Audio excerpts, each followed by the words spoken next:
All right, welcome everybody. Can everybody hear me? Yes. Excellent, excellent. Yeah, please come have a seat, everyone. Thank you so much for driving out here. We have a couple of folks who'd like to say a few words about the native plant palette. But to kick us off, we're actually going to release a monarch butterfly before we say a few words. So thank you to Katie, who's here. She's going to lead us in that. And then we'll get started. All right. Thank you so much, everyone. Hi, everybody. I'm Katie Hone. I have a native plant nursery called the Monarch Gardener in Topsfield. And I do raise some monarchs for educational purposes, but I always like to do a quick little lecture on responsible rearing. So I always say don't take monarchs in unless you're going to share them with others. They are actually better off left in the wild. I do take in a dozen or so every year so I can do events like this, and so people can meet the monarchs and then learn to love the monarchs and ideally create habitat, which is what it's all about. And we're actually going to plant some butterfly weed, milkweed in this garden later, so they do have food, because who knows what the only food monarch butterflies can eat is, well, the caterpillars. Milkweed. And they host on milkweed, and only milkweed. So I'm going to tag this monarch. This is a female. She came out yesterday. It's the perfect day to let her go because it's nice and sunny. She's the super generation, so who knows where she's going to go when she leaves here. Where is she going to go? Mexico, yeah. And if we're lucky, she'll take off and go pretty high, and we can often see her orient and just go straight southwest. It's kind of neat this time of year. I'm going to take the tag I'm going to use. These are from Monarch Watch. And anyone can, it's a citizen science project, so anyone can order these from Monarch Watch and tag your own monarchs. And then I'll pass them around so you can see just how tiny they are. They're printed on a 3M tape product, which is the same stuff that like an IV tape would be stuck to you. So they're waterproof, they don't come off, and they're really, really, really small. So I'll pass these around if anyone wants to take a look at them. Yeah, I'm gonna come over here actually. So can you all hear me? Yep. I'll use my mom voice. So you can kind of see, I know you're looking into the sun, it's not ideal. So monarchs are actually okay to handle if you pinch them very gently with your finger and your thumb. You don't want to squeeze them. This is a female. If it were a male, it would have scent glands on some of its lower veins, so I can tell it's a female. And then the monarchs, they have a thumb, like a mitten-shaped pattern on the inside of their wings, and that's what I'm aiming for with this. Well, I have to put my glasses on because I have reading glasses. So I'm aiming for this thumb-shaped pattern, just like that, and then there, that's it. That's all you need to do. When my kids were little, they were doing this when they were 4. It's not hard to do, anyone can do it. So she is AHCJ325, so that is her, I'll get closer so John can get a photo of her. There we go. And that's her individual number. There's no like RFID thing, there's no radio antenna, it's just a number. So if she's spotted anywhere between here and Mexico, she can be reported to Monarch Watch through a nice new app they have, which is really easy. One of my tags was actually relocated. I tagged a monarch in Essex at Canoma Point, and it was found the next day at Cranes Beach. The wrong direction, but still, it was recovered. So I'm just gonna see if she takes off. And if she doesn't, then I'll put her on some of that goldenrod. Oh, there she goes. So let's see what she does. Sometimes they rest. Yeah, sometimes they rest. Sometimes they just go straight south. She's kind of gliding. She'll use her eyes and her antenna to figure out what time of year it is, what time of like the day it is, and that's how she orients to find her direction. She's resting. She's resting in a tree. I just saw her resting in a tree. So she'll let her wings warm up for a little bit, and then she'll probably take off. Thank you. Okay, so we have 2 fall favorites. We have the beautiful yellow goldenrod, many, many species. I think everyone here, it goes without saying that this has gotten a bad rap, but for really untrue reasons. It doesn't cause any kind of allergies or any kind, it doesn't spread in a way that could cause any kind of hay fever. That's from ragweed. So we're very happy to be having a combination of that, and also the fall asters, another beautiful fall pollinator-friendly plant. Do you want to say a few words about the other plants that are in there? So, that New Jersey tea? Yeah. So the New Jersey tea is a host for the spring azure butterfly. And it's a small compact shrub. It's one of my favorite shrubs because I personally don't have a large property, so I don't have room for some of these straight species enormous shrubs. It is a bunny favorite, so if you do plant New Jersey tea, you've got to protect it from rabbits. But it has a beautiful foamy white flower in early summer, like June. So if you can find one, they're hard to find. I definitely recommend New Jersey tea. What else do we have in here? The native grasses. Is that prairie dropseed? Yes. A few words about. I don't know much about prairie dropseed. I don't grow and sell that. But grasses are often hosts for a lot of skipper butterflies. People don't always think to put grasses in their habitat, but they're a really important part of a meadow. So a small meadow like this isn't really complete without a grass species or two. So that's why most people do little blue stem grass is a popular one. Prairie dropseed is a popular one. Big blue stem grass is a popular one. This is gray goldenrod, I believe, right? Yeah. Which is a shorter goldenrod. Goldenrods, there's dozens of species of goldenrods you can plant, but they don't all behave the same. So be very careful once you if you do want to put a goldenrod in, make sure it's not like Canada goldenrod or tall goldenrod. That doesn't belong in this space. They're too big and they take over too quick. But this is a very good one, as is downy goldenrod, seaside goldenrod. Those are good ones. What else is in here? Oh, the echinacea. Do you want to talk any more? Okay. Echinacea is funny. It's one that I grow and is in my personal gardens, but it's not actually a New England native. So I like to stress with people when they come to me to discuss their gardens is what is your native range? Because it differs for everybody, right? I have clients that say Essex County. I have clients that say North America's fine, and everything in between. So echinacea is one that I grow, I sell, I put in my personal gardens because it's so beneficial to pollinators and birds for the seed. But its closest range is Ohio. So I do like to tell people that, like if you're trying to be really specific and keep to Massachusetts, whose lines were drawn 400 years ago and they're imaginary, right? Plants don't actually observe these lines that humans drew. So that's one that I do love in a garden. And then we're going to put in some butterfly weed milkweed later. Anything else you want to say? Oh, and these are all very drought tolerant. Yeah. Most importantly, yes. Optics-wise, we might be getting into this, but this will be watered by rainwater and rainwater alone. And so we chose this to be drought tolerant so that we could demonstrate one of the points that one of the things we love about native plants, that once they're established, they really don't need to be watered at all, which is fabulous, and especially now because unfortunately we are in a water ban. But these have been watered by the rain barrels that are right over there, and thankfully last night also by the skies. Okay, I think. Any other questions about the garden? We'll go ahead and turn it back to Rachel and get us started with the main program. Hello again, everybody. Thanks for bearing with us. We have traffic, we have a shooting range, we have trucks. It's a good reminder that this is a working facility. This is the home of our water, wastewater, and electric department here in Ipswich. And we're very proud to be hosting you today. We have our substation, our power station, we have 2 reservoirs in back, we have our water treatment plant up the road, and just down the road is our wastewater treatment plant. And we are very, very proud to be from a department that is a little bit unique in the fact that we have a lot of sustainability initiatives, both on the water side and on the electric side. I just want to give a shout out to Ashley Wilson, who's right here, if you're gonna wave. Ashley does a lot of work to help our Resource Ipswich program, and you may have heard of it. It's an initiative from our department that provides no-cost decarbonization audits, focusing on electrification, offers incentives for purchasing energy-efficient appliances, water-saving fixtures, installing weatherization measures, heat pumps, and solar. She collaborates with community organizations to offer educational opportunities. We work closely together on lots of events throughout the year.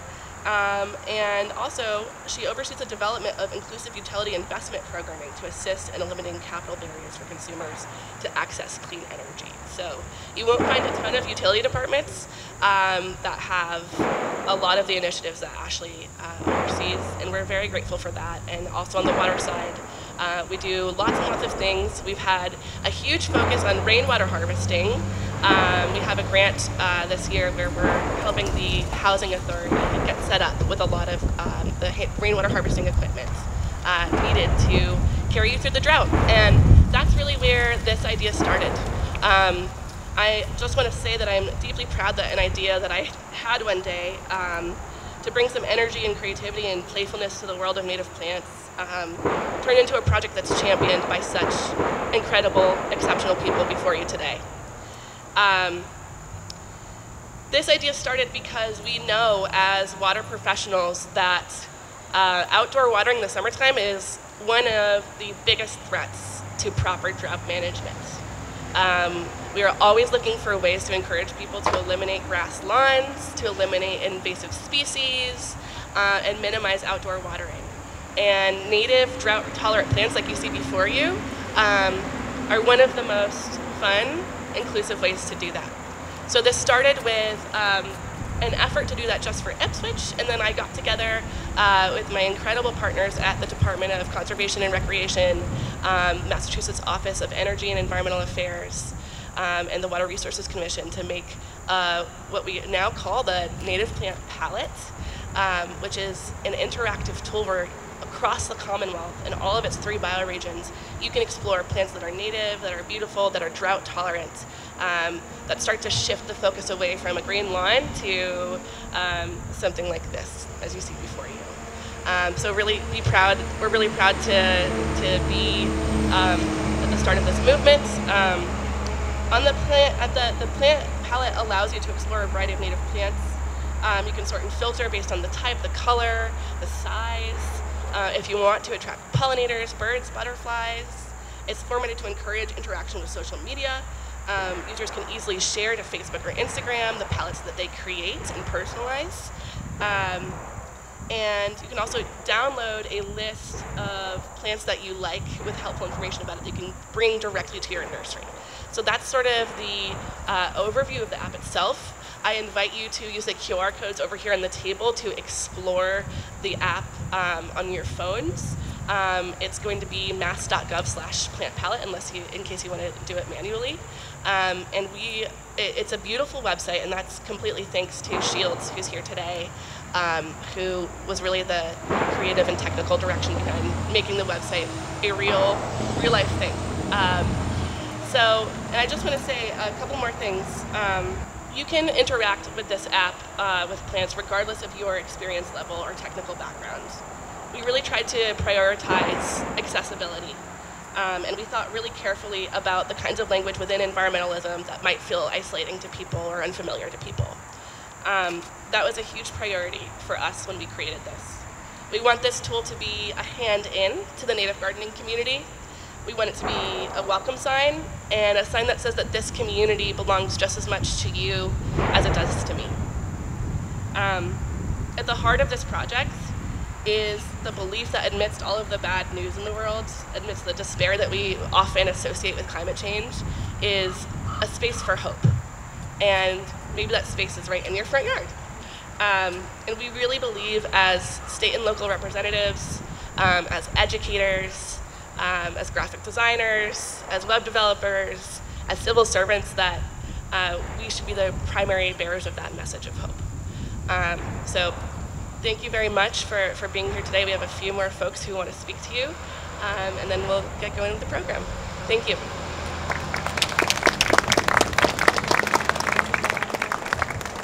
Thank you so much, Rachel. I'd like to welcome and introduce Stephanie Cooper, Undersecretary of the Environment for Executive Office of Energy and Environmental Affairs. Stephanie, thank you so much for joining us today. So I am so happy to be here with you today to celebrate this inspiring collaboration, and Rachel spoke so well about it. And I was also reflecting on my way here, this is a really fitting punctuation point to Climate Week here in Massachusetts. And I was thinking about the ways that I've gotten to market. So starting my week gathered with our land conservation community at the Boston Nature Center in Mattapan, talking about how are we going to scale up our conservation efforts to meet our ambitious goals, which is what we need to do in order to win the fight against climate change. And then last night joining our Environmental Justice Council in Lynn, talking about a lot of different things, but among other things about biodiversity close to home and how access to nature for people is so important for our health and for health of the climate and the earth. So it all sort of comes full circle, and it is inspiring to see all the different ways that we can come together to make a difference during this time when we know the challenges are significant. So we know that as the climate continues to change, we need to find creative ways to protect our communities from what we're experiencing. We know about drought, we know about floods, heat waves, more. Also part of this week was watching the terrible hurricane land in Florida too. So it really is all around us.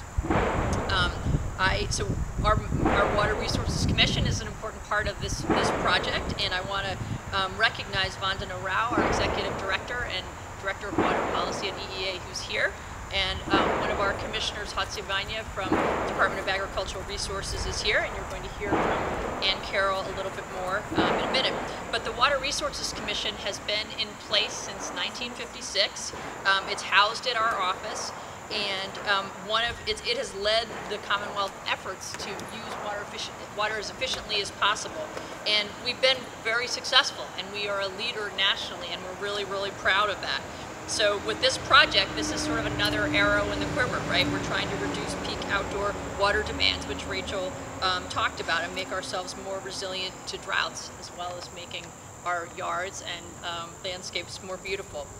So this is about shifting away from higher maintenance grass lawns to landscapes that are more native, that have more native plants, that are more drought tolerant, but also bring important habitat benefits, including pollinators and habitats for other birds and wildlife. So Rachel talked a lot already about the palette itself, about where you can find it, mass.gov/plant palette, and I think we've got more information with the URL so people can take that home. So this is part of what's inspiring is what we're creating and what it means, but equally as inspiring is the collaboration and people coming together from different types of organizations and walks of life. So let me recognize many of the partners. So obviously Ipswich Utilities, thank you so much for your leadership. The Town of Danvers, Mass Audubon, Grow Native Massachusetts, the Mass Nursery and Landscape Association, the Native Plant Trust, Mass Rivers Alliance, who I think you're going to hear from, Mass DEP, MDAR, Department of Agricultural Resources, Mass Wildlife, the North and South Rivers Watershed Associations, the Monarch Gardener, and more seem to be joining, probably as I've been speaking. I've had a few more partners sign up. So I just want to thank you all for being here today and for celebrating this tremendous effort, and thank you for everything that everybody does, whether in your personal life or your professional life, to take care of our climate and help us be more resilient. So now I'm going to turn it over to Ann Carroll, our Director of the Office of Water Resources at DCR. Thank you, Ann.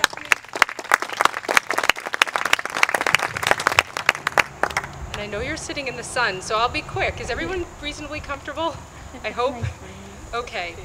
I really just want to build a little bit on what Stephanie said and expand the thank yous and acknowledgments a little bit.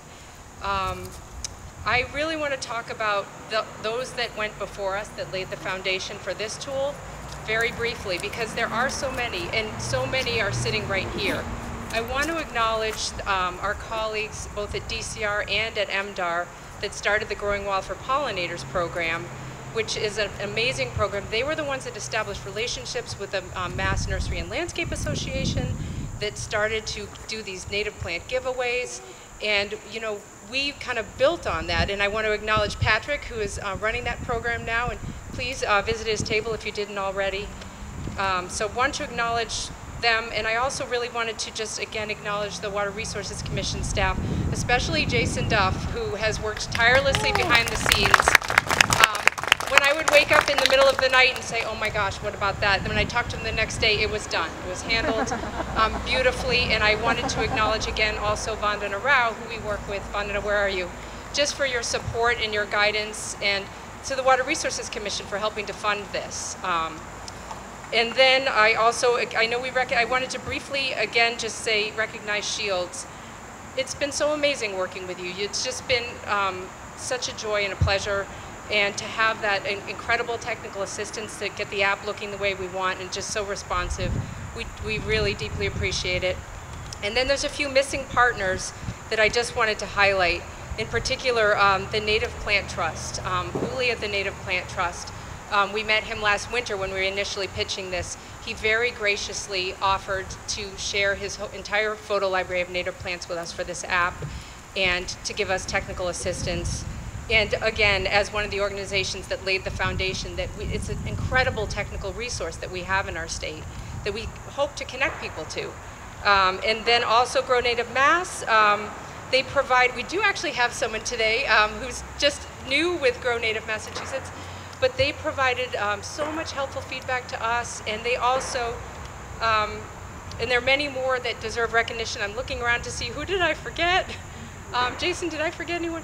But I wanted to lastly just highlight the palettes. We asked people to design a few palettes for us. And Mass Audubon, we have someone from Mass Audubon today, was kind enough to put together a bird palette. We had Rachel designed a fragrance and a bouquet builder palette for us. The Grow Native Massachusetts folks designed 6 different palettes for us, and we're highlighting 2 today. One is a container box, so if you don't have a large space, you can still do something. And one is an urban meadow. And then the Monarch Gardener designed a beautiful Monarch Garden palette for us, which we're deeply appreciative of. So I guess the last thing I wanted to, in wrapping up, and then I'll turn this over to any other partners who would like to say a few words, but first, I just wanted to say as a scientist, I try not to exaggerate, but to state that, you know, when talking to the public that native plants are superheroes, I actually don't think that's an exaggeration. And to also kind of quote one of our partners from Native Plant Trust, Uli, I really also do believe, as he has said, that they can help to heal our planet. So I truly believe in that, and I feel that you all do as well, and thank you all for everything you're doing to support that mission. And at this point, I'm delighted to turn the mic over for a few minutes to Rep. Kristen Kastner to speak to us. Thank you so much for joining us.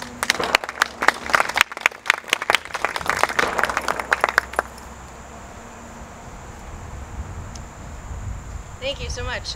This is the most beautiful outdoor podium I've ever spoken at. But anyway, so happy to be here and just so proud to be able to see all of you and just having all of you come together. As native plants are superheroes, but all of you are superheroes, just as mentioned, for making this happen and educating people about how important native plants are. I mean, when I first ran in 2022, it was drought, drought, drought, drought.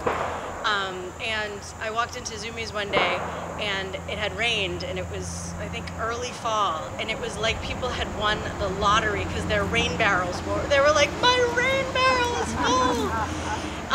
But you know, there's so many ways in which we can do a better job for our environment and for water conservation. And thank you, Rachel, and all of you to partner with this. This is amazing. And the tool just to help people easily make a better decision in terms of what they're looking to plant is amazing. So I do have a citation to read to the Ipswich Utilities. So if any of you from Ipswich Utilities want to come up, that would be great.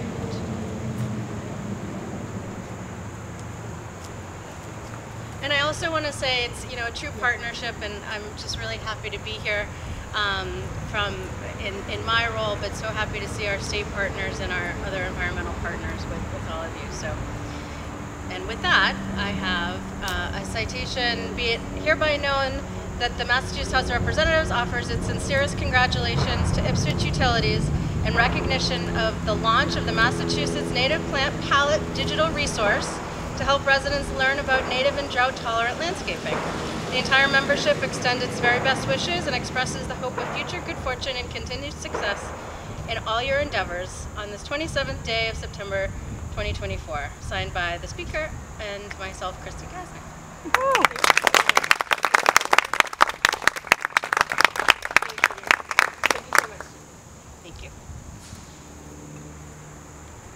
I think we just wanted an opportunity for any other partners in the audience to just say a few words, and I know we have Catherine with the Mass Rivers Alliance, who's been a tremendous ally and partner for us. Would you like to say a few words? It's working. It's working. Wonderful. Well, hi everyone, I'm Catherine Lang. I'm the Policy Director at the Massachusetts Rivers Alliance. We're a statewide organization. dedicated to protecting the rivers and streams of the Commonwealth. And there actually was a shooting range down the street from where I grew up, so I feel weirdly at home with that. I don't know. We are a river organization, so we care about water quality, water quantity, habitat. I spend a lot of time thinking about what's in the water, so you might wonder why we are so committed to plants and dirt and soil, but of course it all connects, it's all related. Everything that happens on the land, near or anywhere by a river is going to impact what's happening in the water. Of course, we can't look at a river or a stream by itself. The ecosystem is a complex, large, interconnected series of interactions. So every single thing we can do to improve habitat in any part of that ecosystem is going to have co-benefits downstream to our water quality and our water quantity. It's a little sometimes embarrassing in front of scientists to talk about love and joy and bringing life back into our ecosystem, but it's true, it's so true. In this case, if you're planting these beautiful native plants, which we know can be not only functional and provide serious technical benefits to our ecosystem that we can measure and graph and chart, they also bring beauty, and it can be so joyous to go through that process of planting, of knowing that you are restoring a landscape, of seeing the life that's going to come back to your yard. Going from a lawn, which has some amount of joy in it sometimes, to something like this that's colorful and has things buzzing around, really is joyous. And I think someone said earlier, in a time when climate can be pretty doom and gloom, and that's true, this is making a little bit of joy, and joy is infectious to other people. So even though you can start small, it will continue to add up. We know this is a huge strategy for resilience in drought, keeping water local, keeping water where it falls so we can retain it right where it is in our water cycle. And I did want to shout out our current administration, who you've heard from. We've named a lot of partners, a lot of people, but as a nonprofit employee, I think I can praise them and brag about them a little bit more, that every level of government right now, talking from staff to department heads, to the secretariat, to the governor's office, has shown a commitment to climate resilience, has shown a commitment to doing better, to restoring habitats. And that is something new, something exciting, and something that we can all feel hopeful and grateful for. So it's really a time, if you have an idea as an individual, as an organization, as a municipality, to bring it to our partners in state government and see how we can move forward to make something happen. It really is an opportunity that I'm grateful for, I've seen, and we really are so grateful to our administrative partners. So it's a great moment. I'm happy to be here, and I'll pass the microphone.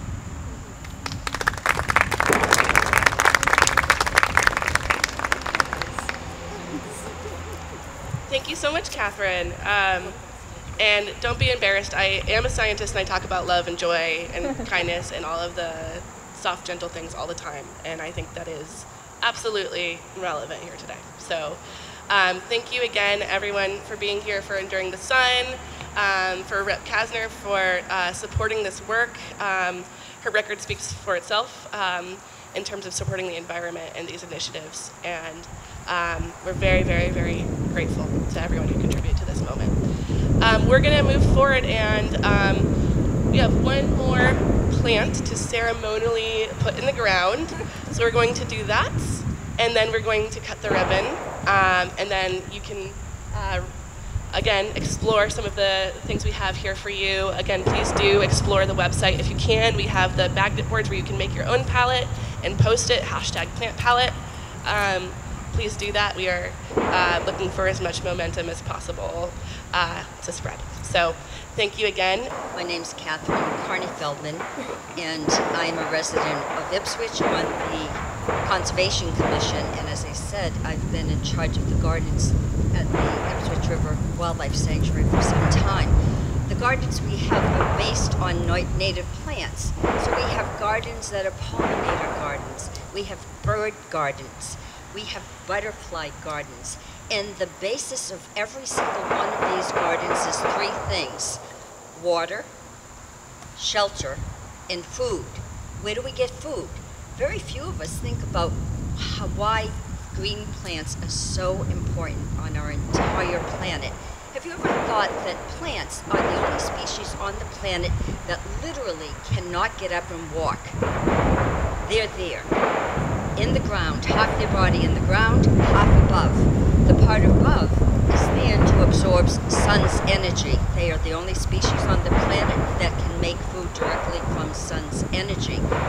Their job is to pass it on to all other species, directly or indirectly. Now I can go on and tell you about the food chain, or sometimes it's called the life chain, for hours. But what I'm going to bring out to your attention, because this is the autumn and we've got a garden here and we've seen already the monarch is all set and happy. It can only migrate south, as well as all of the birds that are songbirds migrating south, including our hummingbirds, because there's three native plants growing in their entire route for migration. One of them is the aster, the other is the goldenrod, and then we have a wetlands indicator plant called the jewelweed. Think of these as the McDonald's of the highway. Before you get going, you probably know every single Dunkin' Donuts along the way. Well, the thing is, without these three native plants on the entire migratory route, all of the species that migrate could not do it because they need food along the way. So next time you're either going to Dunkin' Donuts or McDonald's or something, think about a migratory species that right now are heading south, some of them to Mexico, some of them like our Costa Rica would be where all of our hummingbirds are going right now, and so on. And the interesting thing is, no matter how small their brains are, especially with the hummingbirds coming back up next spring, they're going to remember every single plant, every single feeder along the way, because their lives depend on it. So thank you so much on behalf of Carol McCauley, the director of the Ipswich River Wildlife Sanctuary. Come visit our nature gardens.